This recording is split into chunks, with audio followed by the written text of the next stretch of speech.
Assalamualaikum warahmatullahi wabarakatuh. Waalaikumsalam. Waalaikumsalam warahmatullahi wabarakatuh. A'udzu billahi minasyaitonir rajim. Bismillahirrahmanirrahim. Alhamdulillahi rabbil alamin wal 'aqibatu lil muttaqin wala 'udwana illa 'alal zalimin. Wassalatu wassalamu ala asyrafil anbiya'i wal mursalin wa ala alihi wa ashabihi ajma'in, amma ba'd. Bapak Ibu sekalian yang dirahmati oleh Allah Subhanahu wa taala, jamaah pengajian Al-Ikhlas London, bersama mari kita panjatkan kehadirat Rabbul Jalil Allah Subhanahu wa taala yang telah memberikan kepada kita berbagai macam nikmat dan karunia. Atas nikmat yang Allah berikan itulah ada nikmat iman. Setiap hari kita mengucapkan amantu billahi wa malaikatihi wa kutubihi. Setiap hari kita berdeklarasi untuk menekankan bahwa kita beriman kepada Allah Subhanahu wa taala dalam setiap gerak, langkah, sholat, dan ibadah yang lain. Maka mudah-mudahan dengan nikmat iman, dengan nikmat Islam, dan alhamdulillah dengan nikmat sehat walafiat yang pada hari ini, meskipun kita tidak tidak bermusafahah atau tidak berjabat tangan secara langsung, tapi hanya bermuajahah, bertatap muka, tapi insya Allah tidak mengurangi hikmah atau khidmah silaturahim yang kita bangun insya Allah. Maka salah satu bentuk rasa syukur kita kepada Allah Subhanahu wa taala atas berbagai macam nikmat tersebut, mari bersama-sama kita mengucapkan alhamdulillah. Alhamdulillah. Salawat beriring salam senantiasa kita persembahkan kepada insan pilihannya. Beliaulah yang telah membawa kita minaz zulumati ilan nur, dari alam kegelapan kepada alam yang terang benderang. Dari alam di mana kita tidak mengenal Tuhan. Sebelum Nabi Muhammad SAW menerima wahyu pertama, Iqra bismi rabbikal ladzi khalaq, pada saat itu kondisi Arab di masa jahiliyah tidak mengenal Tuhan, tapi alhamdulillah dengan turunnya Al-Quran, semuanya mengucapkan asyhadu an la ilaha illallah wa asyhadu anna Muhammadar Rasulullah. Maka mari bersama kita mengucapkan salawat kepada Nabi Muhammad SAW. Allahumma salli ala Muhammad. Yang saya hormati Ketua Pengajian Al-Ikhlas London, Mas Yorga Permana, terima kasih saya ucapkan karena telah mengundang dalam kesempatan kali ini. Saya bisa bersilaturahim, menyapa teman-teman pengajian Al-Ikhlas London. Dan sebelumnya juga sudah ngobrol dengan Mas Revi, karena katanya Mas Revi itu Mas Nur sudah demisioner, jadi sekarang sudah ada presiden baru nih Al-Ikhlas, Mas Yorga.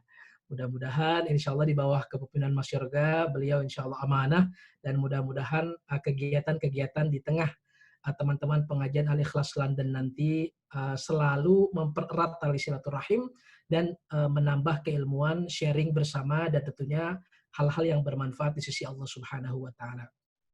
Amin. Juga guru saya Pak Henry beberapa kali alhamdulillah bertemu dalam berbagai kesempatan. Mudah-mudahan beliau selalu dalam keadaan sehat walafiat bersama keluarga, teman-teman sekalian, dan mohon maaf tidak bisa saya sebutkan satu persatu tanpa mengurangi rasa hormat dan takzim saya kepada Bapak, Ibu, sahabat sekalian di London. Bapak Ibu pengajian Al-Ikhlas London yang dirahmati oleh Allah Subhanahu wa taala, sebagaimana kita ketahui bahwa pengajian kali ini tentu adalah merupakan salah satu akibat dari pandemic crisis atau situasi pandemi saat ini. Karena kalau dulu kan biasanya ngumpul kan di tempat, di rumah siapa atau di taman mana, teman-teman mungkin mengkaji satu permasalahan atau topik tertentu, tapi sekarang ini banyak sekali kegiatan keagamaan yang tentu tidak mengurangi produktivitas itu sendiri dilakukan melalui platform Zoom, ya, jamaah az-zoomiyah jadinya nih. Jadi ada jamaah az-zoomiyah al-mukhlisin, insya Allah. Dan Tentu kalau kita melihat misalnya dari hadis Abu Hurairah radhiyallahu anhu bahwa Rasulullah Shallallahu alaihi wasallam bersabda, "Majtama'a qaumun yatluna kitaballah wa yatadarasunahu illa nazalat alaihimus sakinah wa ghasyiyatuhumur rahmah wa haffathumul malaikah." Ini tercatat di dalam hadis Muslim nomor 2699, hadis Tirmizi nomor 3378 dan di beberapa kitab hadis yang lainnya.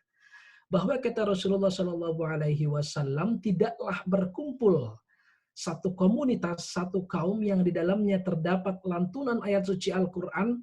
Tadi Masya Allah kita dengarkan Mas Syaugi membacakan surah Al-Ma'idah dari ayat 3 sampai ayat 5. Maka kata Rasul, illa nazalat alaihimus sakinah. Insya Allah akan tertanam di dalam jiwa kita dengan kita mendengarkan Al-Quran ini, lantunan ayat suci Al-Quran ini, ketenangan di dalam jiwa kita. Wa haffat illa nazalat alaihimus sakinah wa ghasyiyatuhumur rahmah. Dan juga tidak akan terlepas dari rahmah dari Allah Subhanahu wa taala. Ada kasih sayang dari Allah Subhanahu wa taala, wa haffathumul malaikah, dan mendapatkan perlindungan dari sayap malaikat.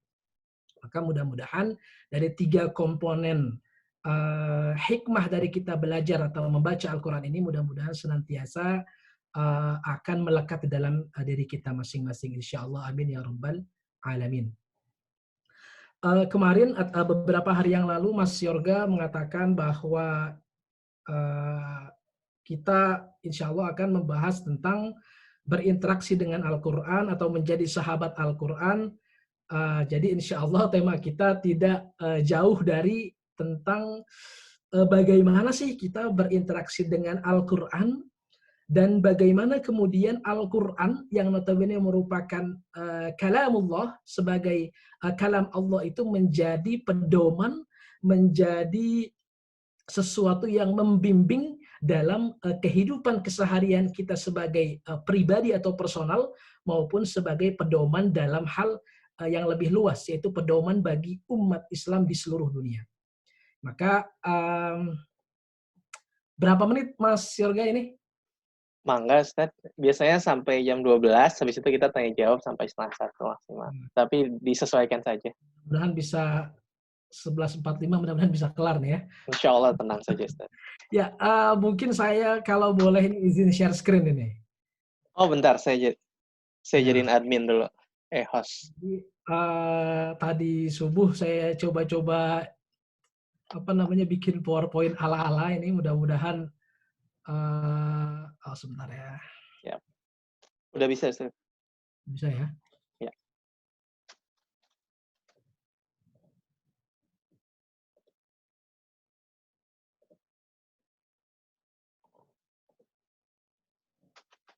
Ya. Kelihatan nggak? Jelas? Kelihatan, Ustaz. Mungkin bisa di full screen kan? Nah, sip. Oke. Udah full screen ya? Ini udah full screen. Ya, tema kita insya Allah menjadi sahabat Al-Quran. Dalam pembahasan kali ini kita berupaya, ada istilah tak kenal maka tak sayang, tapi saya yakin bahwa kita semua sudah kenal dan sudah sayang dengan poin pertama, yaitu tentang pengertian Al-Quran. Nanti juga kita akan membahas bagaimana sebetulnya karakter atau khususiyah atau kekhususan yang ada di dalam Al-Quran. Kemudian juga kita akan membahas bagaimana sebetulnya visi misi Al-Quran, sebelum nanti kita akan membahas tentang kaifa nata'amal ma'al Qur'anil Karim. Bagaimana kita berinteraksi dengan Al-Quran dari segi membaca, menghafal, mendengar, atau nanti ittiba dan dakwah. Banyak di antara kita saya yakin sudah paham betul kenapa Al-Quran disebut Al-Quran. Para ulama sebetulnya banyak sekali membahas, karena biasanya tradisi di kalangan para salafus saleh, para ulama itu, mereka akan mengupas sesuatu dengan didahului oleh maksud dari bahasa itu sendiri. Jadi ada secara lughah, secara bahasa, karena secara bahasa ini nanti akan mengantar kepada sesuatu yang secara epistemologi. Nah, Al-Quran menurut para ulama, di sini saya mengutip dari Lisanul Arab karangan Ibnu Manzur, beliau mengatakan bahwa Al-Quran itu adalah masdar atau kata noun yang bersumber dari fiil atau kata kerja qoro'a. Qoro'a itu bisa berarti membaca atau bisa berarti mengumpulkan atau menggabungkan. Sehingga qoro'a yaqra'u qira'atan Qur'anan. Jadi asal kata Quran itu diambil dari kata qira'atan Qur'anan yang artinya adalah al-jam'u wad-dhammu, mengumpulkan, menggabungkan. Kenapa diartikan sebagai sesuatu yang terkumpul dan tergabung? Karena sejatinya wasumiyal Qur'anu Qur'anan li'annahu yajma'al ayati was-suwar. Karena sejatinya Al-Quran itu adalah kumpulan dari ayat dan surah-surah. Karena itu dikatakan Al-Quran sebagai Quran karena ia adalah merupakan kodifikasi, merupakan gabungan dari ayat dan surah-surah. Tapi juga misalnya di dalam kitab Al-Itqan fi Ulumil Quran, Jalaluddin As-Suyuti mengatakan bahwa Imam Syafi'i berkata Al-Quran itu bukan isim, Al-Quran itu bukan noun. Walaisa bimahmuz walam yu'khaz min qara'atu walakinnahu ism li kitabullah. Jadi Al-Quran itu maksudnya dari Imam Syafi'i adalah kata benda yang tidak berdasar dari fiil. Jadi dia memang satu kata benda yang tidak dalam pelajaran bahasa Arab itu ada isim alam misalnya. Jadi memang dari sananya sudah ada namanya. Jadi Quran menurut Imam Syafi'i adalah satu kalimat atau satu nama yang memang dikhususkan kepada gabungan wahyu Allah yang diturunkan kepada Nabi Muhammad SAW. Ini tentu tidak merupakan diskusi yang panjang lebar karena ini sejatinya adalah sekedar menggali makna secara bahasa apa yang dimaksud dengan Al-Quran. Karena itu Al-Quran sendiri, nama Al-Quran itu menurut Imam Az-Zamakhsyari dalam tafsir Al-Kasyaf, beliau mengatakan ada banyak sekali nama Al-Quran di dalam Al-Quran itu sendiri. Jadi misalnya di dalam surah An-Nahl ayat 44, Al-Quran itu disebut dengan kata-kata az-zikr. Wa anzalna ilaika dzikra litubayyana lin-nas. Dan kami telah menurunkan kepada kamu wahai Muhammad az-zikra, zikir. Az-zikra di sini maksudnya adalah Al-Quran. Atau di dalam surah Al-Baqarah ayat 2. Ini ayat yang sering kita temui, kita buka mushaf, halaman pertama, halaman kedua, ini surah Al-Baqarah. Dzalikal kitabu la raiba fih. Jadi dzalikal kitab, Alkitab yang ada di dalam surah Al-Baqarah ayat 2 itu adalah maksudnya Al-Quran. Ada banyak sebetulnya kalau kita bedah ayat-ayat dalam Al-Quran itu yang menjelaskan, misalnya para ulama mengatakan yas'alunaka 'anir ruh qulir ruhu min amri rabbi. Ar-ruh, ada juga ulama yang mengatakan ruh di sini maksudnya adalah kalamullah atau Al-Quran.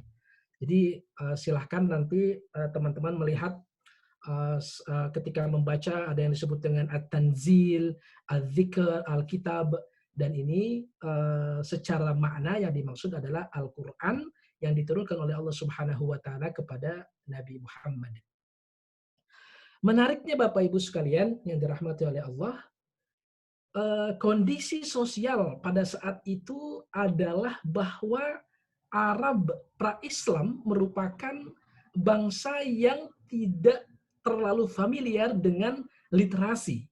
Artinya banyak sekali para orang tua, para pemuda, anak-anak muda di Arabia Selatan tidak bisa membaca la ya'rifunal kitabah wala al-qiraah. Mereka tidak bisa membaca, mereka tidak bisa menulis.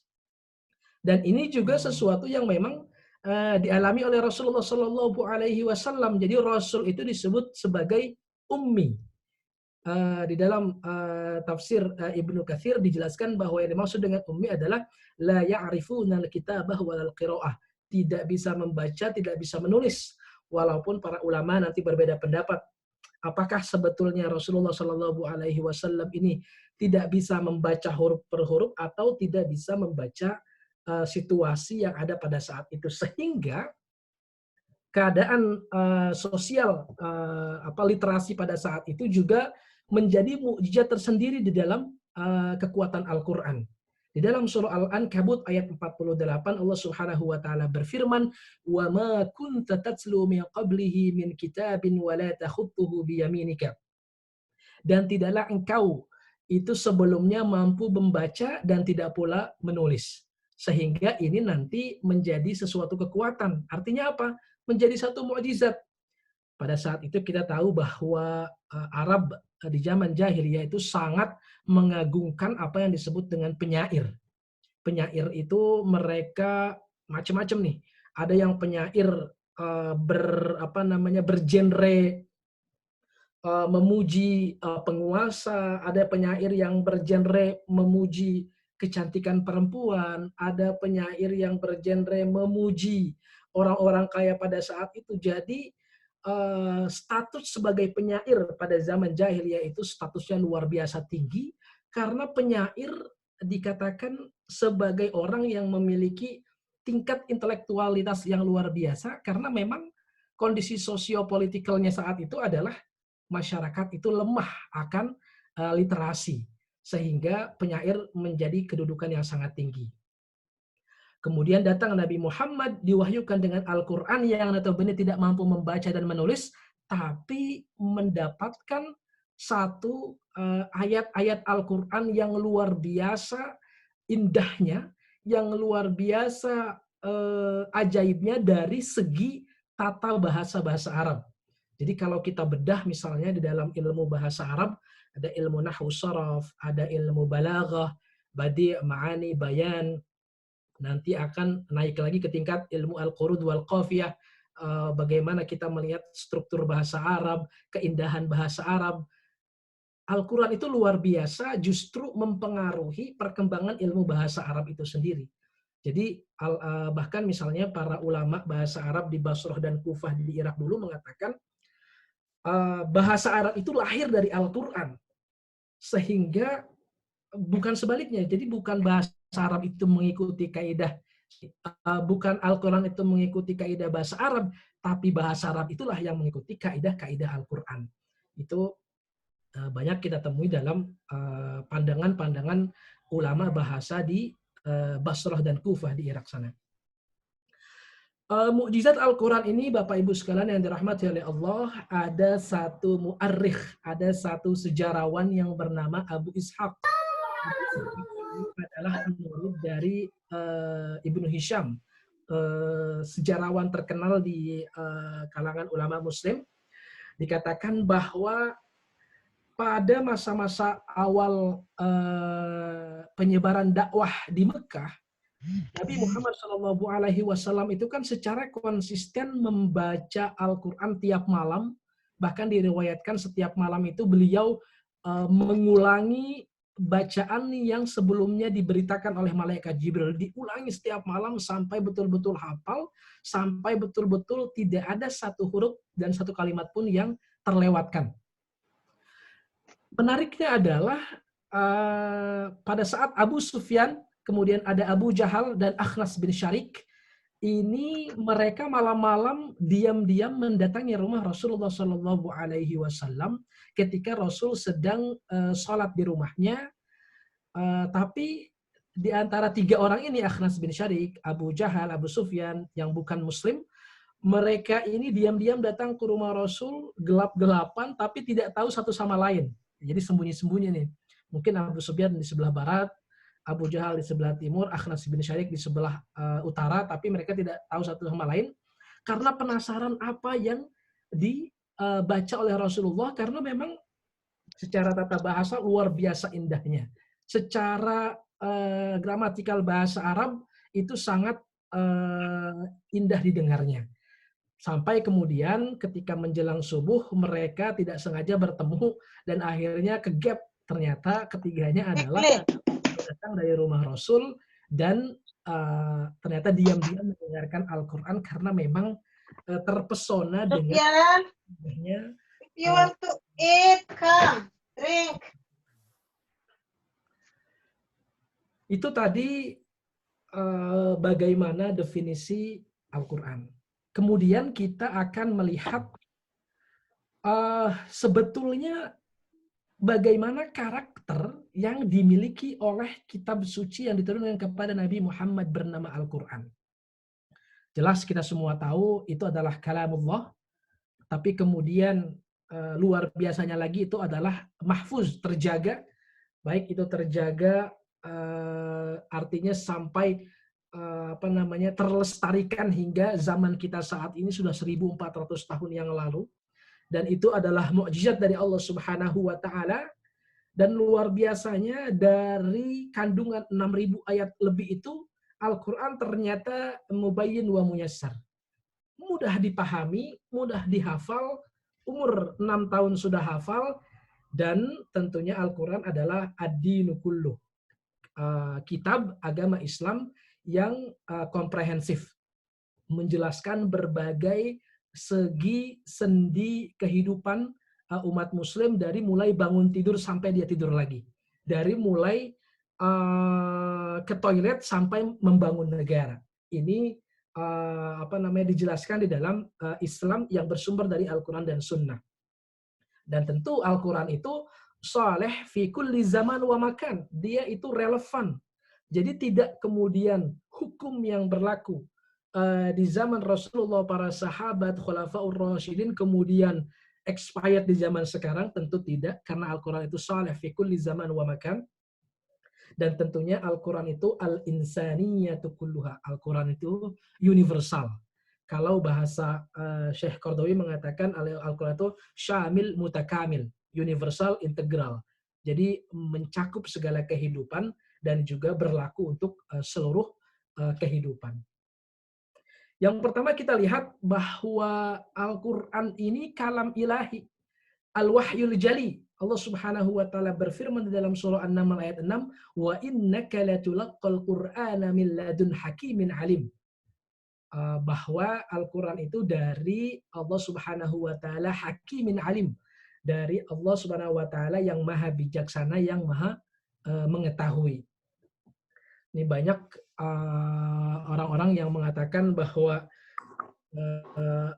Rasulullah Shallallahu Alaihi Wasallam itu atau orang-orang saleh itu memiliki ilmu laduni. Kata ilmu laduni itu diambil dari surah An-Naml ayat 6 ini, min ladun hakimin alim. Jadi ilmu dari Allah yang maha bijaksana, yang maha mengetahui.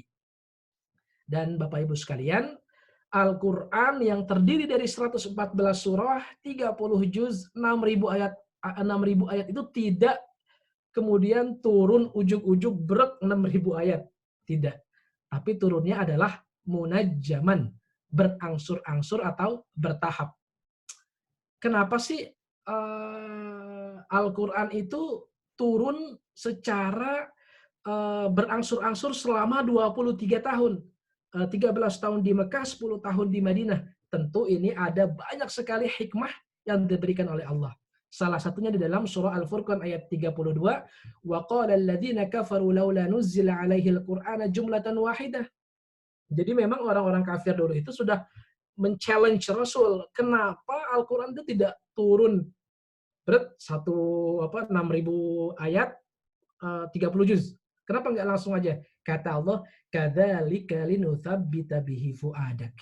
Kata Allah, tujuannya adalah untuk meneguhkan hati Rasulullah Shallallahu Alaihi Wasallam, untuk memantapkan hati Rasulullah Shallallahu Alaihi Wasallam. Karena Al-Quran itu sendiri kan merupakan jawaban atas berbagai macam fenomena yang terjadi secara sosial, secara keagamaan, bahkan secara politik, karena saat itu terdapat perang, dan ayat Al-Quran juga menjelaskan tentang sejarah-sejarah perang tersebut, sehingga Al-Quran sejatinya adalah jawaban atas kondisi sosial saat itu, yang kemudian Allah Subhanahu wa taala menurunkannya untuk terus memotivasi Rasulullah, linutsabbita bihi fuadak. Itulah hikmah dari Al-Quran diturunkan secara bertahap. Dan kita tahu juga bahwa syariat, ibadah, sholat, puasa, zakat itu diturunkan tidak sekaligus kemudian semuanya wajib dalam satu waktu. Bayangkan kalau ternyata di satu waktu Allah memerintahkan pada zaman itu para sahabat untuk beriman, di waktu itu juga diperintahkan untuk menjauhi minuman keras, diperintahkan untuk menjauhi riba yang notabene pada saat itu merupakan tradisi yang sangat mengakar di kalangan para Arab jahiliyah. Luar biasa beratnya. Sehingga ini juga merupakan hikmah. Artinya ada seperti kita misalnya Bapak Ibu sekalian membimbing anak laki-laki maupun perempuan, ada tahapan-tahapannya. Kalau langsung nggak boleh ini, nggak boleh itu, harus gini, harus gitu, maka nanti tentu anak akan rebel, akan menentang. Demikian juga seperti turunnya Al-Quran secara bertahap, maka ada proses, ada rangkaian yang memang menjawab kejadian pada saat itu. Dan luar biasa, Masya Allah, kata Allah ini adalah janji dan sesuatu yang memang terbukti pada saat ini. Inna nahnu nazzalna dzikra wa inna lahu lahafizun. Kata Allah bahwa kami menurunkan az-dzikra Al-Quran wa inna lahu lahafizun. Sesungguhnya kami pasti tidak lahafizun, akan menjaga Al-Quran. Dalam surah Al-Hijr ayat 9 ini, kalau kita lihat bahasa Arab, ada inna, itu takkid, penekanan, ada lamu takkid, lahafizun, itu juga penekanan. Jadi tidak ada keraguan sedikit pun bahwa Al-Quran ini akan terjaga sampai kapanpun.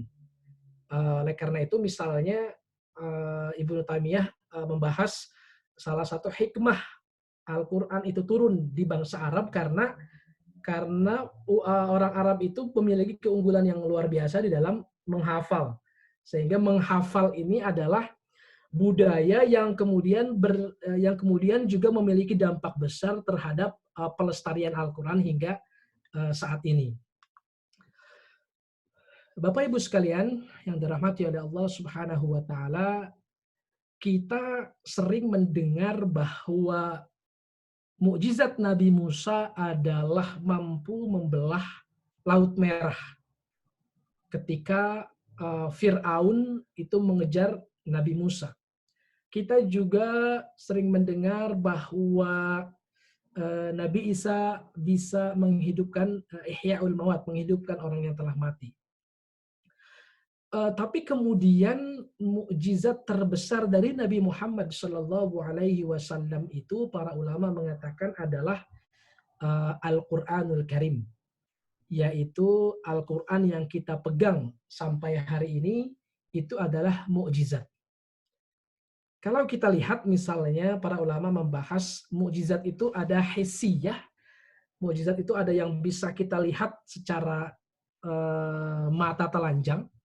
Ketika saat itu Nabi Musa melemparkan tongkatnya berubah menjadi ular, maka orang-orang yang melawan dakwah Nabi Musa melihat bahwa tongkat Nabi Musa itu berubah menjadi ular, sehingga mukjizat tersebut menjawab keraguan terhadap kenabian Nabi Musa alaihissalam. Itu disebut dengan mukjizat hissiyah, artinya sesuatu yang bisa dilihat oleh mata, bisa dipegang, dan biasanya amrun khariqun lil adah, memiliki kekuatan luar biasa atau supranatural. Kan tidak secara logika kan tidak mungkin tongkat kayu berubah menjadi ular. Tapi juga ada yang disebut dengan mukjizat akliyah. Mukjizat yang bisa dinalar oleh intelektualitas, mukjizat yang bisa dinalar oleh logika. Oleh karena itu sebetulnya kenapa Al-Quran disebut mukjizat? Karena Al-Quran itu berupaya menertibkan logika tentang konsep bertuhan. Di dalam surah Shad ayat 5 Allah Subhanahu wa taala berfirman, "Aja'alal alihata ilaha wahida inna hadza la syai'un 'ujab." Jadi ayat ini mempotret konsep ketuhanan menurut orang Arab jahiliyah pada saat itu. Orang Arab jahiliyah berpendapat bahwa hidup di dunia itu masalah banyak. Masalah, kalau sekarang masalah pendidikan, masalah perut, masalah sewa rumah, pokoknya masalah itu banyak. Masa iya Tuhan cuma satu? Nah itu logika yang terbangun di kalangan orang Arab jahiliyah. Maka mereka mengatakan aja'alal alihata ilaha wahida inna hadza la syai'un ujab. Konsep Tuhan satu itu sesuatu yang ujab, sesuatu yang ibaratnya gila lundro, ibaratnya gitulah. Masa iya Tuhan cuma satu, masalah gue banyak. Nah, jadi ini konsep bertuhan yang dengan dasar logika yang keliru. Kemudian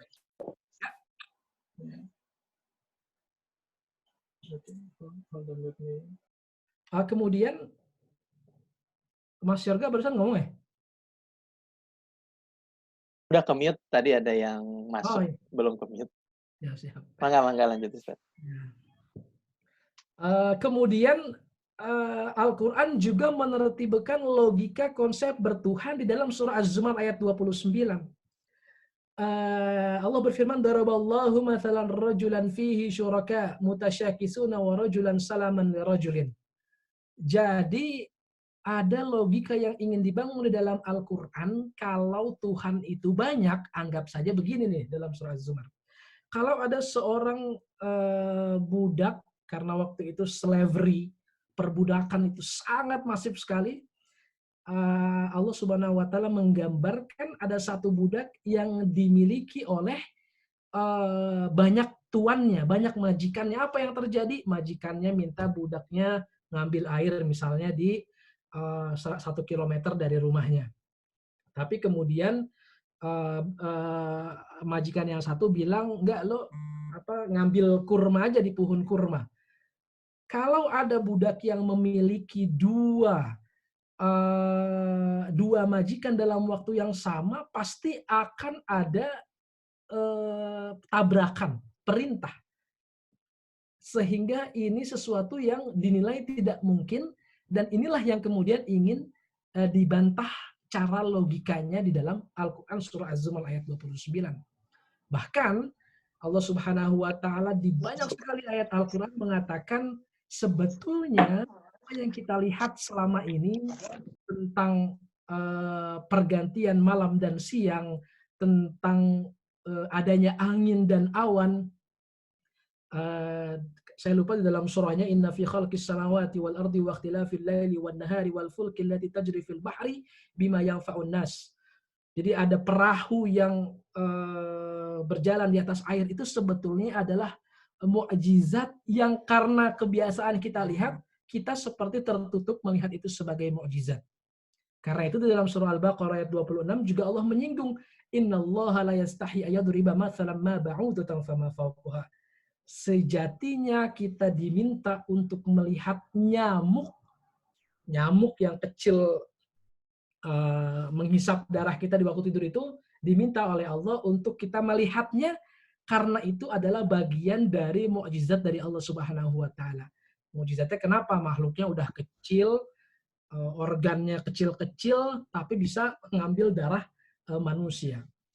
Itu tentu adalah mukjizat yang dibangun dalam Al-Quran. Jadi ayat-ayat Al-Quran itu berupaya untuk menggali atau memantik nalar intelektualitas kita, sehingga disitulah sebetulnya letak nilai mukjizat dari Al-Quran. Dan Al-Quran itu Bapak Ibu sekalian mudah difahami. Jadi kalau kita bilang Al-Quran sulit dipahami, mungkin kita yang tidak secara reguler bersentuhan dengan Al-Quran. Karena Allah sendiri berfirman, walaqad yassarnal Qur'ana lidzikr. Al-Quran itu mudah dipahami, mudah dihafal. Fa inna ma yassarnahu bilisanika la'allahum yatazakkarun. Jadi mudah-mudahan kita semua, baik adik-adik, teman-teman, Bapak Ibu sekalian yang mulai menghafal Al-Quran, insya Allah dengan semangat yang tinggi, Allah janjikan bahwa menghafal atau membaca Al-Quran itu mudah dengan pertolongan dari Allah Subhanahu wa Ta'ala. Al-Quran juga komprehensif karena Al-Quran sejatinya komponen utamanya adalah akidah. Bagaimana Allah membimbing kita untuk dapat mengatakan asyhadu an la ilaha illallah. Tidak ada Tuhan yang patut disembah kecuali Allah. Itu adalah konsep utama ada di dalam surah Al-Ikhlas. Atau juga yang kedua, kandungan Al-Quran itu bermuatan syariat. Ada tentang bagaimana fikih ibadah, bagaimana kita sholat 5 waktu, bagaimana kita zakat, puasa, dan lain sebagainya, atau bagaimana kita bertransaksi secara keuangan, utang piutang, itu dijelaskan di dalam syariat. Dan tentunya ultimate goal-nya, tujuan utamanya, tujuan akhirnya adalah akhlak. Karena Rasulullah SAW bersabda, innama bu'ithtu li salihil akhlak, innama bu'ithtu li utammima makarimal akhlak. Sesungguhnya kata Rasul, aku diutus oleh Allah ke dunia ini adalah untuk menyempurnakan akhlak. Jadi akhlak ini para ulama mengatakan adalah buah dari akidah dan syariah. Akhlak ini adalah tingkatan tertinggi dalam berislam. Bahkan ada para ulama di zaman Daulah Abbasiyah mengatakan akhlak itu adalah satu pondasi yang nanti mendasari civilization, yang mendasari peradaban Islam saat itu. Dan tentunya relevan dan universal. Jadi Al-Quran itu meski turunnya di Jazirah Arabia, di Mekah, di Madinah, tapi dia universal. Syahrul Ramadan alladzi unzila fihi al-Qur'an hudan linnas. Jadi untuk seluruh manusia. In huwa illa zikrul lil alamin.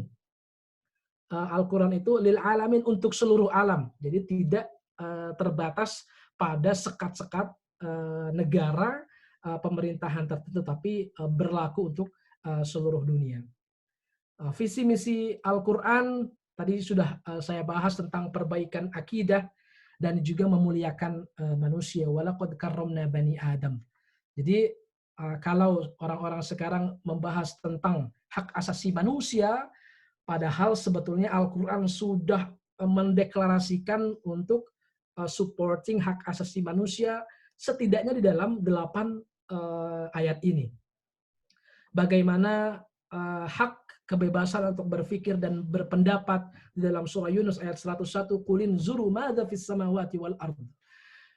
Lihatlah apa yang terjadi di dalam langit dan bumi. Artinya ada seruan, ada semangat untuk kita melakukan analisa, ada semangat untuk kita melakukan critical thinking tentang apa yang terjadi di langit dan bumi. Hak kebebasan beragama, Al-Baqarah 256, la ikraha fiddin. Jelas di dalam Al-Quran dijelaskan bahwa tidak ada paksaan di dalam memeluk agama Islam. Kemudian juga ada hak kesetaraan ras dan warna. Kalau sekarang lagi rame Black Lives Matter di Amerika gitu kan. Padahal Al-Quran sudah jauh-jauh hari menetapkan value, prinsip di dalam surah Al-Hujurat ayat 13. Ya ayuhan nasu inna khalaqnakum min zakarin wa untha wa ja'alnakum syu'uban wa qabaila lita'arafu. Hakikatnya orang-orang berbeda ras, suku, dan agama lita'arafu, untuk saling berinteraksi, untuk saling mengenal satu sama lain, dan untuk saling bahu-membahu di dalam membangun peradaban manusia. Karena ada yang disebut dengan al-ukhuwah al-islamiyah, persaudaraan di antara sesama orang Islam, tapi juga ada yang disebut dengan al-ukhuwah al-insaniyah, persaudaraan di antara sesama umat manusia. Ada hak ekonomi. Kita diperintahkan untuk mencari rizki yang terhampar luas di muka bumi. Ada juga hak hidup, wala taqtulun nafsal lati haramallah, dilarang untuk membunuh tanpa ada legalitas terkait dengan penegakan hukum. Atau ada hak mendapatkan penghidupan yang layak. Di dalam surah Al-A'raf ayat 32, qul man harrama zinatallahi allati akhraja li'ibadihi wat thayyibati minar rizq. Jadi rizki yang baik tidak hanya sekedar rizki, tapi rizki yang baik itu diserukan di dalam Al-Quran. Ada hak keadilan. Wa iza hakamtum bainan nas an tahkumu bil adl. Di dalam surah An-Nisa ayat 58, dan bahkan ada hak perlindungan bagi orang miskin. Sehingga dengan mengenal ayat-ayat Allah tersebut, tentunya di dalam surah An-Nisa ayat 131, wasiatnya adalah bagaimana kita bertakwa kepada Allah Subhanahu wa taala. Dan ini saya kutip ada kira-kira 11 poin ketakwaan, wa tazawwadu fa inna khairaz zadi taqwa wattaquni ya ulil albab. Karena takwa sejatinya adalah bekal terbaik, dan ada banyak sekali keutamaan, fadilah apa yang akan kita dapatkan kalau kita mendekatkan diri kepada Allah Subhanahu wa taala. Dan ada visi tentang tazkiyatun nafas, membangun fondasi keluarga, karena fondasi keluarga ini sebagai embrio umat. Saking pentingnya membangun keluarga yang dijelaskan di dalam Al-Quran, surah An-Nisa ayat 21, Allah menggambarkan bahwa keluarga ini sebagai mitsaqon golizo, sebagai tali yang sangat kuat, dan redaksi mitsaq ini juga digambarkan dengan perjanjian Allah dengan para nabi, mitsaquhum. Artinya membangun fondasi keluarga yang notabene merupakan embrio umat ini sama pentingnya dengan janji dari Allah kepada para nabi di dalam surah Al-Ahzab ayat 7. Dan juga memuliakan peran perempuan. Jadi tidak ada diskriminasi di dalam banyak redaksi ayat Al-Quran bahwa selama dia beriman, selama dia beramal soleh, laki-laki atau perempuan, maka kedudukannya, posisinya sama di mata Allah Subhanahu wa taala. Bapak Ibu sekalian, jamaah pengajian Al-Ikhlas London yang dirahmati oleh Allah, di sini juga tentang kita membahas terkait dengan interaksi dengan Al-Quran.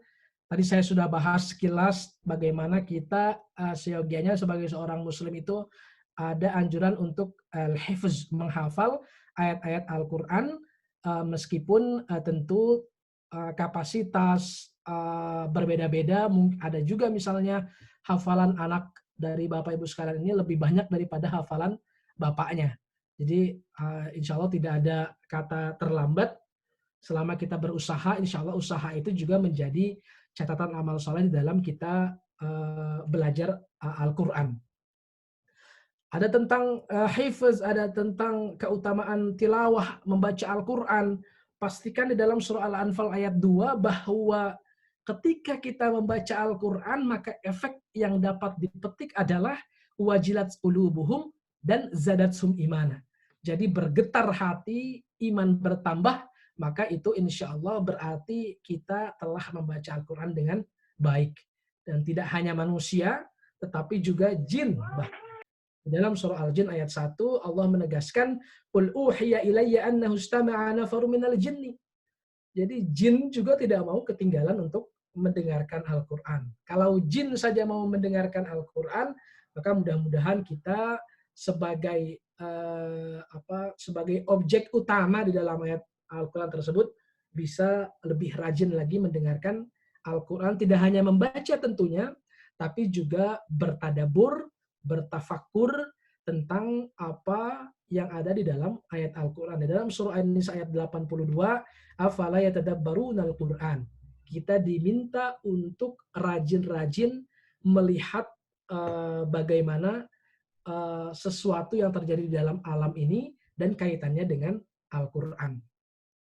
Kalau kita melihat nih, para ulama misalnya mereka mengulang-ulang ini untuk bertadabur. Imam Syafi'i bisa hatam sehari semalam. Ramadan sehari 2 kali hatam.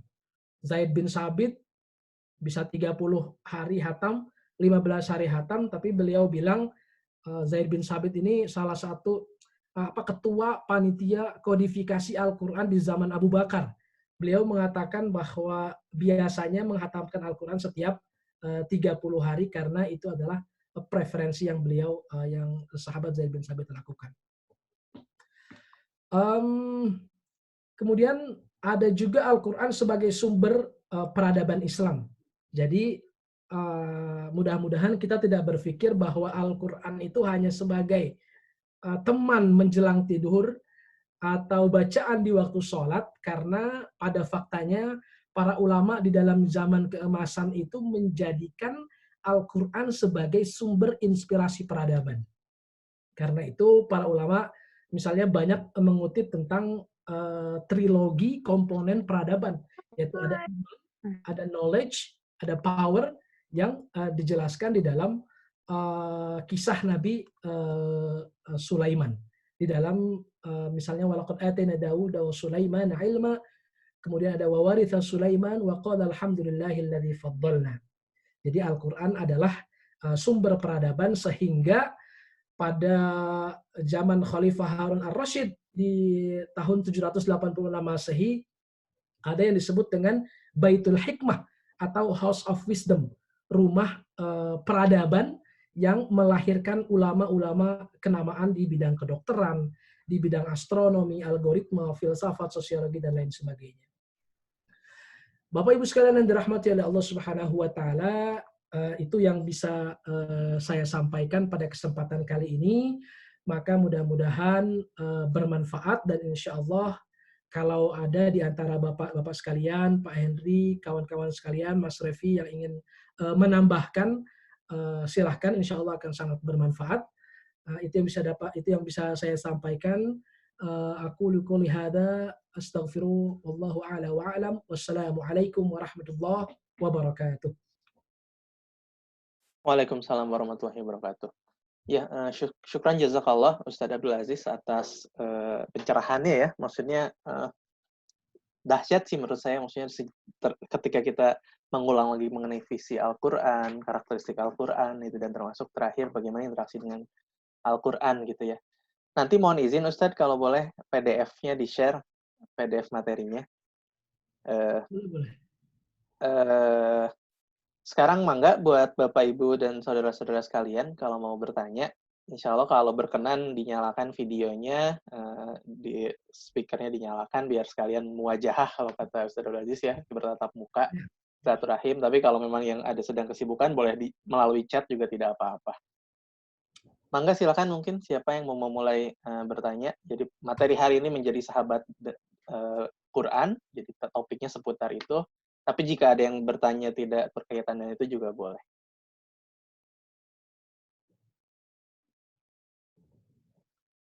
Atau ada yang mau menambahkan, silahkan Mas. Menambahkan juga boleh. Nah, ini ada Mas Revi nih. Mangga Mas Revi.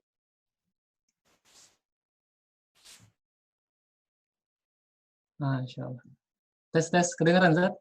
Siap. Kedengaran, Mas Revi. Assalamualaikum warahmatullahi wabarakatuh. Waalaikumsalam warahmatullahi wabarakatuh. Sebelumnya, terima kasih Ustaz Abdul Aziz sudah berkesempatan membersamai kita hari ini. Semoga sehat-sehat selalu, Ustaz. Alhamdulillah, insya Allah. Masya Allah. Ya, Ustaz, ini mohon izin bertanya nih, Ustaz. Tadi terkait salah satu karakteristik Al-Quran yang mubayyin wa muyassar, Ustaz. Ya, tadi disampaikan bahwa Al-Quran itu salah satu karakteristiknya kan mudah difahami ya, Ustaz ya.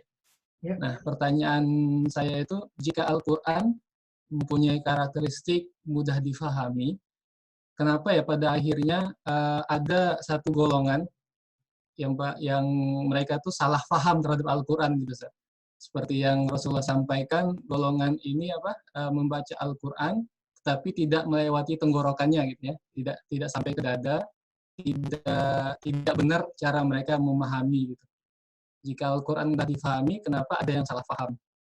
Apakah ini berarti untuk memahami Al-Quran ini ada metode yang harus kita gunakan supaya tidak salah paham? Kemudian jika ada metodenya itu apa, Zat? Kemudian ya itu sih, biar kita tidak salah paham aja, Zat. Karena kan ngeri ya, Zat ya, ketika kita salah paham, kita malah jadi ekstrim terhadap bahkan saudara Islam sendiri gitu, Zat. Mohon penjelasannya, Zat. Terima kasih. Iya. Ya, langsung saja, Ustaz. Langsung ya. Ya, Mas Revi. Mas Revi di London atau di Indonesia nih? Di London, Zat. Di London ya. London. Ya, mudah-mudahan antum dan keluarga selalu sehat walafiat insyaallah. Amin. Ya, syukran, terima kasih Mas Revi atas pertanyaannya, yaitu tentang kalau Al-Quran itu salah satu karakteristiknya adalah easy to understand, mudah dipahami, tapi kemudian kenapa ada yang salah paham? Itu pertama. Kemudian yang kedua adalah metode apa yang sebaiknya digunakan agar kita tidak salah memahami Al-Quran. Terima kasih Mas Revi.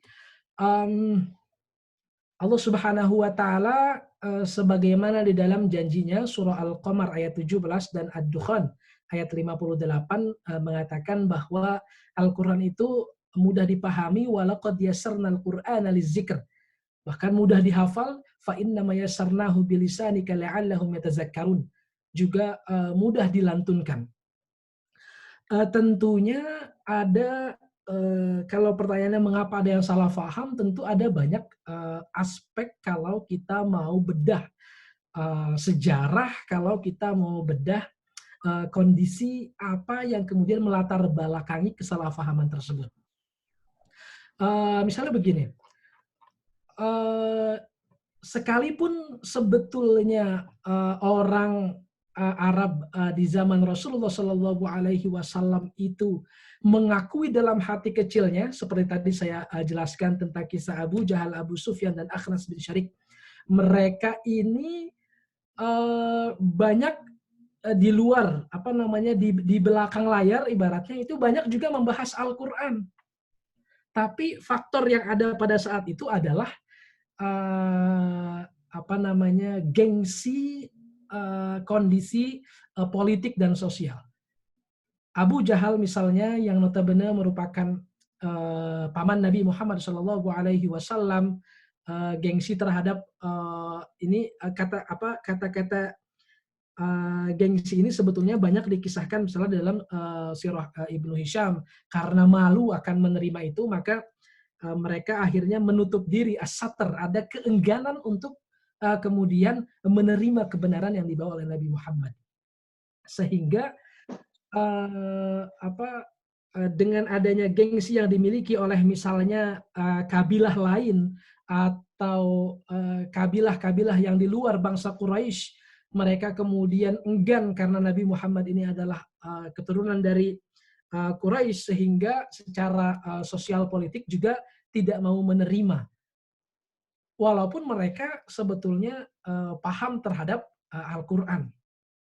Di zaman misalnya Khalifah Abu Bakar Siddiq, dikatakan bahwa Musailamah Al-Kazzab, salah satu orang yang mengaku sebagai nabi, Musailamah, karena dia mengaku sebagai nabi, maka kemudian diberi gelar Al-Kazzab atau sang pendusta.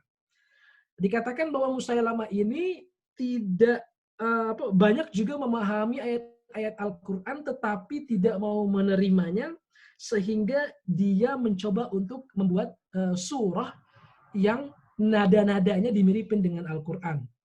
Misalnya kita dengar di kitab-kitab surah, kitab-kitab sirah, Musailamah ini menciptakan surah Al-Fil tentang gajah, tapi beliau menjelaskan tentang apa itu gajah. Semua orang juga tahu gajah punya belalai yang panjang, wa inna zalika wa khurtumun tawil, tetapi itu dijadikan sebagai surah yang diupayakan untuk menandingi Al-Quran. Tentunya secara konten, secara nilai tidak ada maknanya. Atau juga menjelaskan tentang tepung Musailamah Al-Kazzab, wa tahinatu tahna wal ajnati ajna. Jadi menjelaskan tentang pembuatan roti. Nah, sebetulnya kalau kita baca sirah Nabi, itu dijelaskan bahwa banyak orang-orang kafir yang faham Al-Quran, tetapi karena berbagai macam faktor sosial politik itu kemudian menutup dirinya untuk memahami Al-Quran secara seutuhnya. Dan tentunya alhamdulillah kita hidup di zaman sekarang ini ada banyak sekali panduan yang kita bisa dapatkan di dalam upaya kita memahami Al-Quran, yaitu dari ilmu tafsir yang dikarang oleh para ulama. Karena ada misalnya tafsir Ibnu Katsir. Jadi secara garis besar tafsir itu adalah ilmu yang digunakan untuk memahami Al-Quran.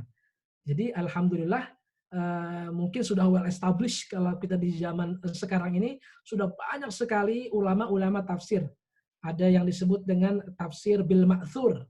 Bagaimana para ulama itu memahami Al-Quran dengan menyambungkan satu ayat dengan ayat yang lain dalam rangka memahami Al-Quran secara mendalam. Misalnya ada tafsirnya Ibnu Katsir, kemudian ada banyak sekali tafsir yang dikategorikan sebagai tafsir bil ma'thur. Ada juga tafsir bil ra'yi, tafsir dengan ra'yu itu pendapat, tapi maksud tafsir bil ra'yi ini bukan semata-mata menafsirkan Al-Quran tanpa ilmu, tanpa kemampuan bahasa Arab, tanpa kemampuan hafalan Al-Quran, tanpa kemampuan hadis, kemudian menafsirkan Al-Quran hingga disebut dengan tafsir ar-ra'yi, bukan. Tapi maksudnya adalah ada elemen ijtihad yang luar biasa karena memang memiliki kapabilitas dan kapasitas sehingga dikategorikan sebagai tafsir bil ra'yi. Misalnya ada tafsir Al-Alusi, tafsir Al-Kasyaf, dan lain sebagainya. Jadi banyak sekali kitab-kitab tafsir yang insya Allah menjadi metode yang paling efektif bagi kita untuk dapat memahami Al-Quran dari para salafus soleh, dari para sahabat, karena kita akan mendengarkan misalnya di tafsir Ibnu Katsir pendapat para sahabat, ada, makanya nanti ada dikenal dengan istilah ulama us-sahabah, para cendekiawan di kalangan sahabat. Ada juga ulama ut-tabi'in, ulama tabi'in. Jadi terkait dengan kenapa ada yang salah paham juga mungkin terkadang ada satu permasalahan yang bisa jadi interpretasinya itu berbeda, multi interpretatif. Atau bahkan misalnya ketika ada ayat-ayat yang para ulama mengatakan ini butuh takwil, ini tidak butuh takwil. Misalnya yadullahi fawqa aydihim, tangan Allah di atas tangan mereka. Para ulama mengatakan ini maksudnya bukan tangan, tapi yad itu maksudnya adalah al-quwwah wal qudrah wal istita'ah. Maksudnya adalah kekuasaan, kekuatan, dan kemampuan Allah Subhanahu wa taala untuk mengatur alam semesta. Itu yang dimaksud dengan yadullah. Tapi para ulama mengatakan yad itu tangan, tapi tangan Allah itu tidak serta-merta kita gambarkan sebagai tangan yang ada pada manusia, karena Allah itu laisa kamitslihi syai', tidak menyerupai apapun yang pernah kita lihat. Jadi, apakah itu kemudian digambarkan sebagai sesuatu yang salah paham? Tentu tidak. Para ulama juga memiliki dasar masing-masing. Para ulama juga memiliki dalil masing-masing. Maka ini sejatinya akan menjadi khazanah keilmuan karena ikhtilafu ummati rahmah. Kata Rasul, perbedaan pendapat di kalangan umatku itu merupakan sebuah rahmah. Sehingga dengan konsep berpikir ikhtilaf ummati rahmah ini mudah-mudahan kita juga tidak serta-merta menyalahkan orang lain ketika berbeda pandangan dengan pandangan yang kita miliki selama pandangan tersebut berada dalam koridor ketentuan Al-Quran, Sunnah yang dijelaskan oleh Nabi, para sahabat, para tabi'in, para ulama tafsir, para ulama fikih. Jadi insya Allah kita sama-sama belajar ilmu tafsir, ada bahasa Arabnya, ada terjemahannya, itu sangat banyak di internet. Biasanya sudah waqfun lillah, sudah diwakafkan karena Allah. Jadi silahkan teman-teman juga bisa mendownload, belajar ilmu tafsir, belajar ilmu hadis. Saya juga masih belajar dan insya Allah kita sama-sama belajar. Demikian, wallahu a'lam, Mas Revi. Siap, hatur nuhun Ustaz Abdul Aziz. Mangga. Satu kali lagi, Sat. Jadi mungkin yang lain dulu, Mas Revi. Nah, ini sebagai penutup itu. Oh iya, mangga insya Allah. Jadi tadi biar saya nggak biar nggak salah paham, Mas. Siap, ya, siap. Jadi kalau boleh saya simpulkan biar nggak salah paham itu kita kembali ke tafsir para ulama gitu ya, Ustaz ya, berarti ya? Ya betul, kembali ke tafsir para ulama, para salafus saleh, karena insya Allah dengan kita kembali ke para tafsir, para ulama, kitab-kitab turath, insya Allah tidak akan tersesat dengan pemahaman-pemahaman yang keliru, tapi tidak kemudian menutup kita kemudian tidak membuka diri terhadap terhadap nalar-nalar baru yang masih dalam koridor Al-Quran. Jadi bukan berarti kemudian kita kembali kepada para ulama salafus soleh, kepada para ulama terdahulu, malah menutup nalar intelektualitas kita terhadap komentar terkait fenomena alam, fenomena sosial, fenomena ekonomi, politik yang ada di hadapan kita dan masa akan datang. Karena itu Al-Quran juga bersifat relevan dan komprehensif. Jadi ada satu keterkaitan antara yang satu dengan yang lainnya.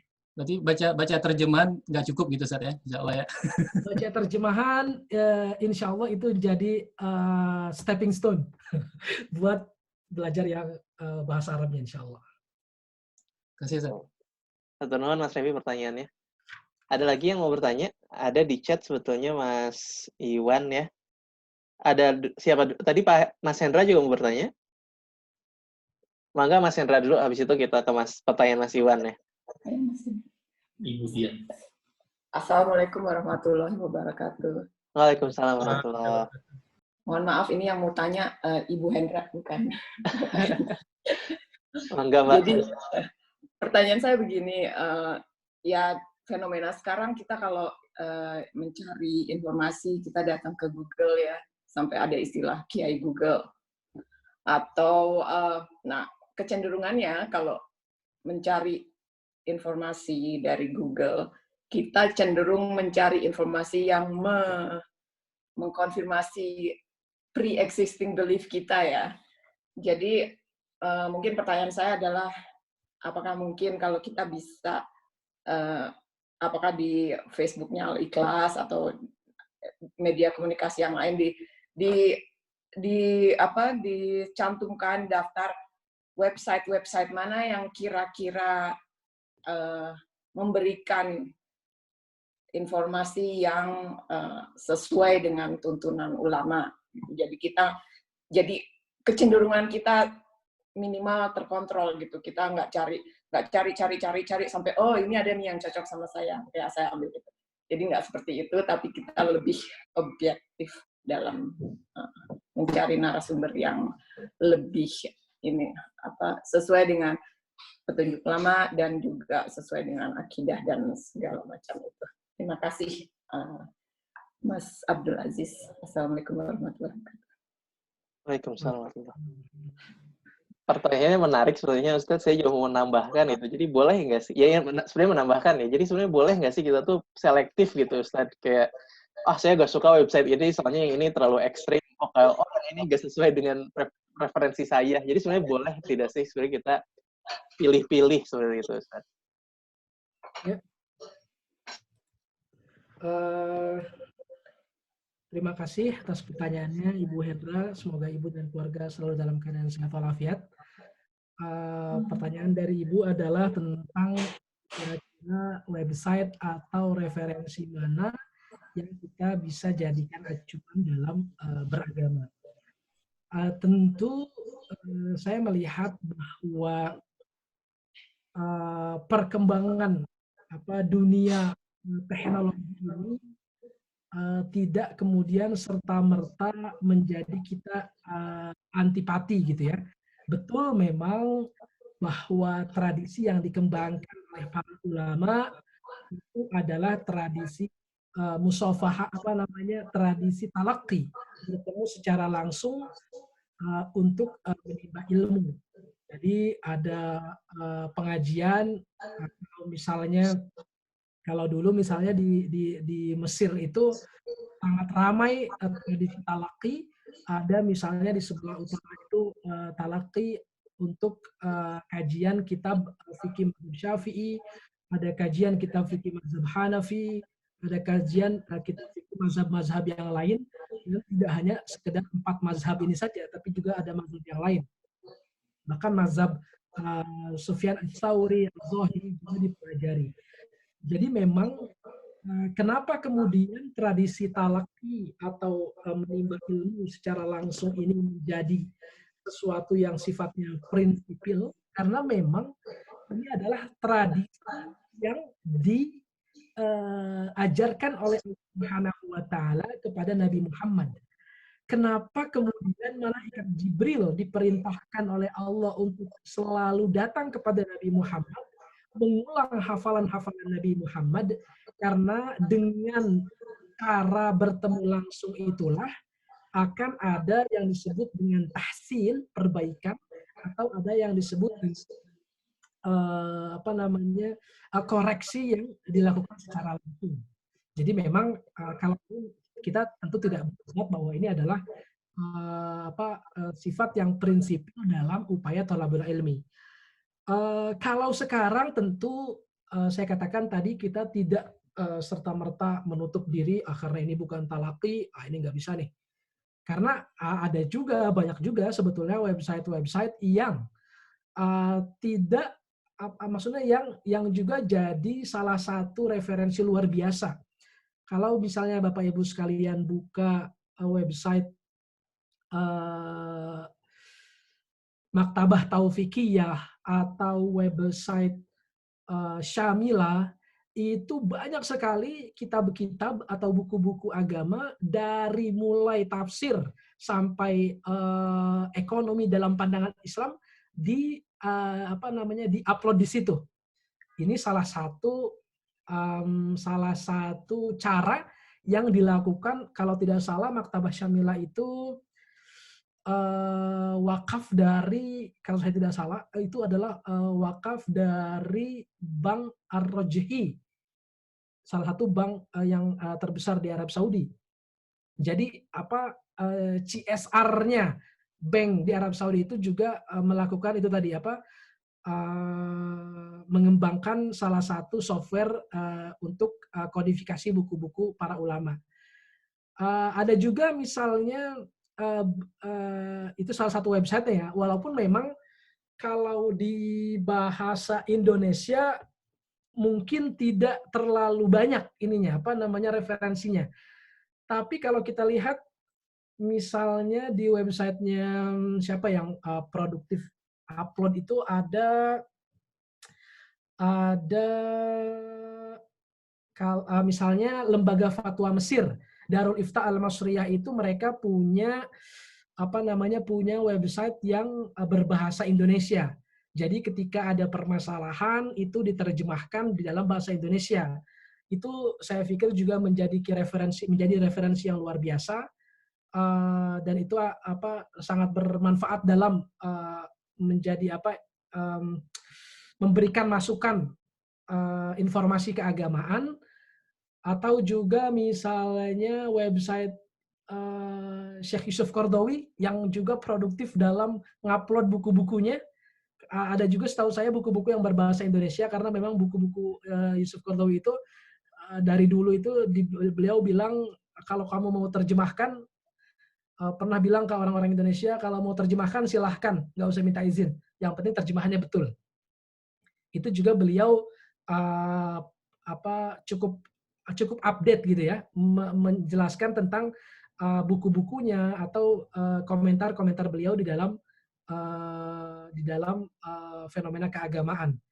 Lembaga Fatwa Saudi saya pikir banyak juga yang berbahasa Indonesia. Jadi saya pikir itu insya Allah menjadi salah satu referensi yang bisa kita ambil, karena kan repot juga kalau kita mau langsung ketemu misalnya sama Syekh yang ada di Al-Azhar Kairo langsung, kan bisa jadi tidak ada kesempatan gitu. Jadi insya Allah sambil baca-baca di internet, tapi juga sambil tanya ke teman yang mungkin lebih paham. Jadi ada istilahnya ada cek dan recheck, ada proses tabayun informasi, sehingga tidak kemudian saking enaknya surfing di Google, maktabah Google, Syekh Google, tapi kemudian kita akhirnya malah lupa daratan dengan orang-orang di sekitar kita. Jadi kita silahkan baca, tapi juga tanya ke teman yang mungkin lebih paham, berdiskusi, itu insya Allah menjadi salah satu alternatif. Dan apakah, kata Mas Yorga, kita boleh nggak sih pilih-pilih? Tentu saja maksud yang dipilih-pilih ini dalam artian sorting terkait primary, secondary ya, bukan berarti kemudian karena atas dasar kita tidak suka dengan ulama ini, kemudian kita membentuk tameng karena tidak suka, maka apapun yang dikatakan sepenuhnya salah. Ini tentu tidak betul juga. Artinya kita justru menutup kebenaran dari siapapun. Padahal misalnya para ulama mazhab, misalnya Imam Syafi'i mengatakan mazhab terbaik itu adalah hadis sahih. Jadi kata Imam Syafi'i, kalau engkau temukan pendapat dalam hal tertentu dari ulama lain yang berdasarkan hadis yang sahih, maka silahkan diambil. Karena pada saat itu apa yang terjadi, bisa jadi Imam Syafi'i ketika beliau berada di Irak atau di Mesir, ada mazhab qadim, ada mazhab jadid, bisa jadi pada saat itu tidak menemukan hadis sahih yang ada pada masanya, tapi ditemukan misalnya 15 tahun kemudian. Karena kan tradisi para ulama itu cari hadis itu datang ke tempat ulamanya, ke kampungnya, baca Al-Quran, baca sholawat, segala macam, belajar.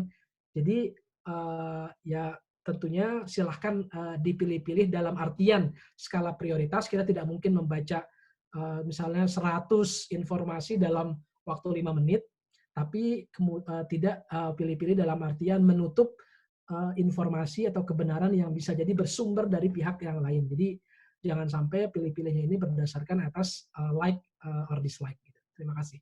Wallahu a'lam. Alhamdulillah, terima kasih Ustadz. Mau menambahkan mungkin Mas Hendra tadi, kalau boleh nanti di chat Ustadz beberapa referensi website dari Syekh Yusuf Qaradawi atau dari Syekh Al-Azhar, nanti biar kami share di grup keseluruhan. Ya. Ada lagi mungkin Mas Hendra atau Mbak yang ditambahkan? Nggak ada, terima kasih. Ya, alhamdulillah. Mungkin terakhir ada dari Pak Iwan ya, Pak Iwan dari Manchester ini. Saya kangen dengan Pak Iwan ini. Pertanyaannya ada di chat, mungkin Bapak Ibu bisa menyimak juga. Syekh kita di Manchester ini. Saya coba bacakan ya. Tadi disebutkan Al-Quran dapat dijadikan sumber peradaban. Di Indonesia banyak sekali hafiz Quran, banyak sekali yang bertilawah dengan tajwid yang benar. Demikian juga di negara muslim lain, tapi kok rasanya peradaban kita, negara-negara muslim, dengan standar modern sekarang masih kelas 2. Bagaimana caranya agar Al-Quran jadi sumber peradaban atau jadi inspirasi peradaban tadi menurut Ustaz Abdul Aziz ya, bagi umat Islam seperti itu. Jadi memang banyak gitu ya dibenturkan, kok negara barat maju, negara Islam tidak. Jadi bagaimana menyikapi hal tersebut Ustaz? Ya, terima kasih Pak Iwan atas pertanyaannya. Tentunya berbicara tentang al-hadarah atau civilization atau peradaban ini tidak kemudian berdiri sendiri tanpa ada supporting system dari unsur-unsur lainnya. Kalau kita misalnya melihat sejenak terkait dengan firman Allah Subhanahu wa taala terkait dengan kisah Nabi Sulaiman. Allah Subhanahu wa taala berfirman, "Wa laqad atayna Dawuda wa Sulaimana 'ilma wa qala alhamdulillahilladzi faddalna 'ala katsirin min 'ibadihi al-mu'minin wa waritha Sulaimana Dawuda wa qala ya ayyuhan nas 'ullimna mantiqat thair." Di dalam ayat ini misalnya ada Syekh Tontowi di dalam tafsir Al-Wasitnya mengatakan bahwa surah ini menjelaskan tentang salah satu supporting system dalam Al-Hadarah Al-Islamiyah, bahwa peradaban dalam Islamic framework, dalam kerangka Islam itu ada berdasarkan atau yang harus disupport dengan ilmu pengetahuan atau knowledge, atau ada juga dengan yang pertama adalah knowledge, yang kedua adalah power. Yang pertama adalah iman. Karena itu yang pertama iman, yang kedua knowledge, yang ketiga power, maka ini 3 komponen ini yang akan menjadi konsep peradaban di dalam Al-Hadarah Al-Islamiyah. Kalau kita melihat kisah Nabi Sulaiman ini ketika beliau mendapatkan knowledge atau ilmu yang bersumber dari Allah Subhanahu wa taala, beliau juga mendasarinya dengan kata-kata alhamdulillahilladzi faddalna. Jadi adanya knowledge tidak kemudian membuat Nabi Sulaiman ini arogan, tapi beliau mengatakan alhamdulillahilladzi faddalna ala katsirin min ibadihil mu'minin. Artinya ada unsur iman, ada unsur knowledge. Tapi juga ada disebut dengan wawaritha Sulaiman Dawud. ada juga unsur power, ada unsur kekuatan. Karena kekuatan Nabi Sulaiman itu yang dimaksud dengan wawaritha, hal yang diwariskan oleh Nabi Daud, dalam ulama-ulama tafsir mengatakan yang dimaksud dengan warisan dari Nabi Daud kepada Nabi Sulaiman ini adalah as-sulthah wan nubuwah. Ada kekuasaan dan kenabian. Sehingga dikatakan bahwa Nabi Sulaiman adalah eksempel terbaik untuk peradaban Islam yang memang bersumber dari warisan kekuasaan. Ini salah satu eksempel terbaik. Tetapi kalau kita melihat juga konsep misalnya peradaban Madinah atau peradaban Khulafaur Rasyidin, ada juga konsep Nabi Muhammad yang memiliki power tapi tidak berdasarkan atas warisan sultan atau warisan power dari ibu bapaknya. Tapi karena ada keimanan yang kuat, supporting system dari para sahabat, sehingga menimbulkan ada knowledge, ada iman yang terpatri di dalam dada, karena memang konsepnya adalah ketauhidan di dalam Al-Quran. Kemudian ada knowledge, ada ilmu, ada pengetahuan yang dibangun berdasarkan kerangka berpikir di dalam Al-Quran. Karena itu Al-Quran tidak segan-segan, seringkali dalam setiap ayat Al-Quran mensupport atau mengajak kita untuk berpikir. Afala yatadabbaruna al-Qur'ana am ala qulubin aqfaluha afala tatafakkarun.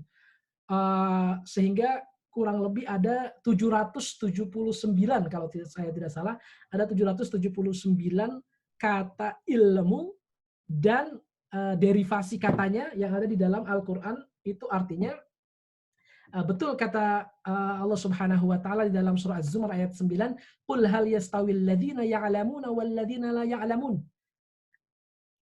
Tidaklah sama antara orang yang berpengetahuan dengan orang yang tidak berpengetahuan. Artinya ilmu pengetahuan dan teknologi ini juga merupakan salah satu sumber peradaban. Lalu pertanyaannya, kenapa sih kemudian banyak di satu negara, let's say Indonesia, negara kita tercinta, banyak yang hafal Quran, tapi kemudian tidak menghasilkan inspirasi peradaban baru? Tentu ini harus dikaji secara komprehensif, tapi paling tidak kita bisa mengatakan bahwa ada banyak sekali sabab-musababnya.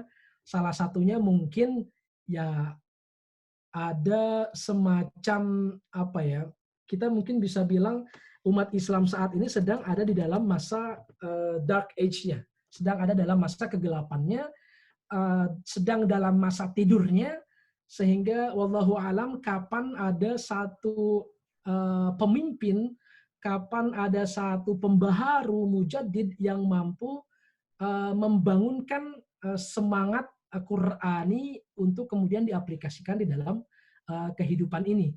Jadi memang tidak tidak mudah, karena kalau kita lihat sejarah peradaban Islam itu,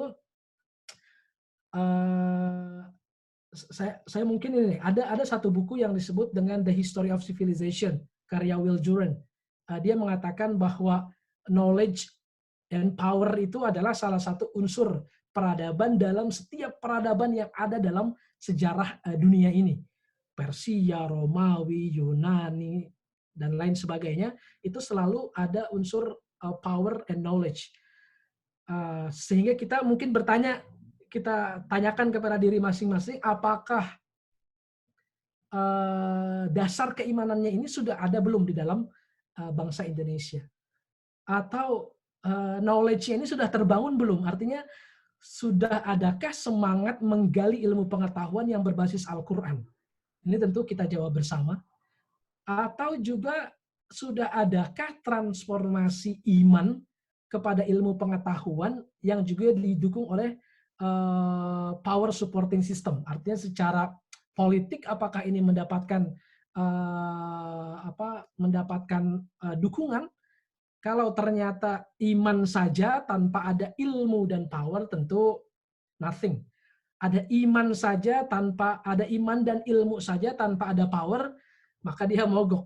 Tapi kalau ada iman, ada kekuatan, ada ilmu, maka insya Allah itu adalah 3 unsur peradaban. Misalnya kalau kita lihat Khalifah Harun ar-Rasyid ini di abad ke-8 itu makanya disebut sebagai salah satu ulama, salah satu penguasa yang mampu memberikan support luar biasa terhadap perkembangan ilmu pengetahuan di zaman dinasti Khilafah Abbasiyah. Mungkin kita bisa lihat juga nih, misalnya Korea Selatan yang development sistemnya di sana seperti apa, political supportnya seperti apa, sehingga sampai ibaratnya ibu-ibu teman-teman kita yang sampai nggak ketinggalan dengan K-pop, K-drama, kemudian ada produk teknologinya, ada Samsung, Hyundai, dan tentu ini adalah juga merupakan buah dari support sistem dari pemerintahannya. Demikian, wallahu a'lam. Ya, alhamdulillahirrahmanirrahim. Terima kasih banyak Ustadz Abdul Aziz. Kayaknya perlu diadakan sesi lagi nih dengan Ustadz Abdul untuk membahas bagaimana membangun peradaban Islam. Nah, insya Allah nanti akan diundang lagi Ustadz. Jangan kapok diundang oleh pengajian Al-Ikhlas. Insya Allah, insya Allah. Ya, Bapak Ibu semua, sebelum kita tutup dengan doa oleh Ustadz Abdul Aziz, saya mengucapkan jazakumullah khairan kasiran atas kehadiran Bapak Ibu semua. Semoga jadi hikmah ya untuk kita, untuk jadi keberkahan untuk kita, dan semoga kita insya Allah selalu mendoakan Ustadz Abdul Aziz, semoga selalu dilancarkan urusannya Ustadz, PhD-nya dipermudah, studinya dimudahkan, dan insya Allah jangan kapok untuk diundang lagi. Jadi Bapak Ibu semua, seperti disampaikan di chat tadi gitu ya, dalam rangka membangun interaksi kita dengan Quran gitu, kami mengusulkan mengadakan tadarus rutin, jadi 2 minggu pengajian, 2 minggu pengajian rutin, tadarus rutin gitu ya, jadi semua nanti insya Allah ngaji bergantian dan ada yang memandu untuk perbaikan tajwid dan makhrajul hurufnya. Insya Allah kita akan bertemu lagi, mudah-mudahan pekan depan udah kita bisa mulai. Itu saja. Terakhir, mari kita akhiri dengan doa dipandu oleh Ustadz Abdul Aziz. Silakan Ustadz. Ya, terima kasih Mas Yoga. Bapak Ibu sekalian, jamaah pengajian Al-Ikhlas yang dirahmati oleh Allah Subhanahu wa taala. Apa yang tadi disampaikan mudah-mudahan ada manfaatnya, yang datang yang benar datangnya dari Allah Subhanahu wa taala, adapun yang salah datangnya dari diri saya sendiri. Mudah-mudahan apa yang tadi kita bicarakan, apa yang tadi kita diskusikan juga menjadi catatan amal soleh di sisi Allah Subhanahu wa taala, bahwa kita berupaya untuk senantiasa menggali ilmu yang juga diwajibkan oleh Allah Subhanahu wa taala, minal mahdi ilal lahdi. Bapak Ibu sekalian yang dirahmati oleh Allah, sebelum kita menutup dengan doa, mari bersama-sama kita beristighfar sebanyak 3 kali. Nastaghfirullahalazim alladzi la ilaha illa huwal hayyul qayyum wa natubu ilaih min jami'il ma'asi wadh-dhunub. Nastaghfirullahalazim alladzi la ilaha illa huwal hayyul qayyum wa natubu ilaihi min jami'il ma'asi wadh-dhunub. Nastaghfirullahalazim alladzi la ilaha illa huwal hayyul qayyum wa natubu ilaihi min jami'il ma'asi wadh-dhunub. اللهم صل وسلم على سيدنا محمد في الأولين والآخرين وبارك وسلم ورضي الله تعالى عن كل صحابة رسول الله أجمعين. بسم الله الرحمن الرحيم. الحمد لله رب العالمين حمدا يوافي نعمه ويكافئ مزيده. يا ربنا لك الحمد كما ينبغي لجلال وجهك الكريم وعظيم سلطانك. Ya Allah, sungguhlah Engkau yang Maha Pemberi, Maha Pengasih, Maha Penyayang. Mudah-mudahan Engkau senantiasa memberikan kepada kami kekuatan untuk senantiasa mendekatkan diri kepadamu, ya Allah. Allahumma ighfir lana dzunubana wa liwalidina warhamhuma kama rabbawna shighara. Ya Allah, berikanlah kami ampunan, berikanlah orang tua kami ampunan, dan berikanlah orang tua kami perlindungan sebagaimana mereka melindungi kami di waktu kecil, ya Allah. Allahumma shfi maradona warham mautana. Ya Allah, di antara keluarga kami mungkin ada yang sedang sakit. Mudah-mudahan Engkau memberikan obat dan kesembuhan yang segera bagi keluarga, kerabat, dan sahabat kami. Warham mautana. Di antara keluarga kami, orang tua kami, sahabat, kerabat, mungkin ada yang sudah kembali kepadamu ya Allah. Mudah-mudahan Engkau senantiasa memberikan rahmah dan maghfirah kepada mereka ya Allah.